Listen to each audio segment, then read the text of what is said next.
Les transports font partie de notre vie. Nous les utilisons chaque jour pour aller travailler, faire nos courses ou rendre visite à un ami. Ils sont aussi essentiels à notre économie pour acheminer nos marchandises et nos denrées alimentaires.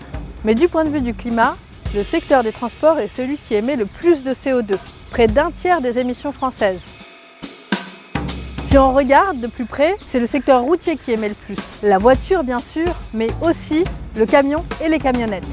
Le problème, c'est que les émissions liées au secteur des transports ne baissent pas. Au contraire, elles continuent d'augmenter. Or, si la France veut remplir ses objectifs climatiques et protéger ses citoyens, elle va devoir rapidement réduire ses émissions.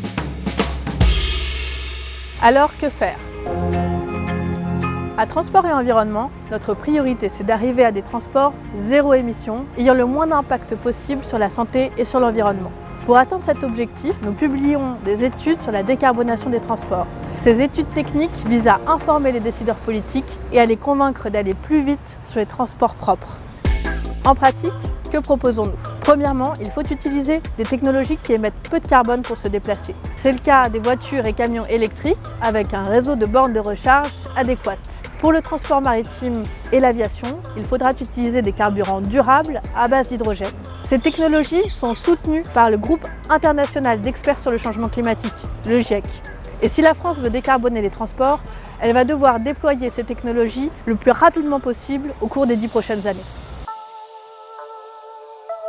Pourtant, il faut avoir conscience que ces nouvelles technologies, la voiture électrique, les carburants à base d'hydrogène, sont gourmandes en énergie et en ressources. On ne pourra pas remplacer toutes les voitures actuelles par des voitures électriques, encore moins des SUV, ni laisser le secteur de l'aviation croître sans limite. Donc en parallèle, la France doit développer une offre de mobilité alternative qui corresponde aux besoins de chacun. En pratique, la voiture électrique continuera d'être nécessaire dans les campagnes, pour les familles et pour tous ceux qui en ont un usage quotidien et qui n'ont pas d'alternative. Mais les autres modes de transport doivent prendre de l'ampleur.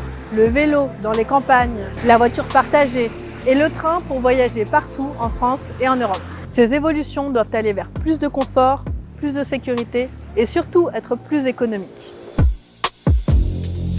C'est le dernier aspect essentiel de cette transition, l'aspect financier. Tout le monde doit avoir accès à la mobilité. Et la solution la plus écologique doit aussi être la moins chère. Dans ce domaine, les politiques publiques ont un rôle clé. L'État doit aider les plus modestes. Et à l'inverse, les plus aisés doivent payer des taxes sur leurs déplacements polluants. Par exemple, quand ils utilisent des jets privés. Les entreprises aussi doivent jouer leur rôle en réduisant l'impact du transport, la mobilité de leurs employés ou le transport de marchandises. Dans 15 ans, les transports seront transformés. Ils seront propres, silencieux et abordables, à condition qu'en Europe et en France, les hommes et les femmes politiques fassent les bons choix.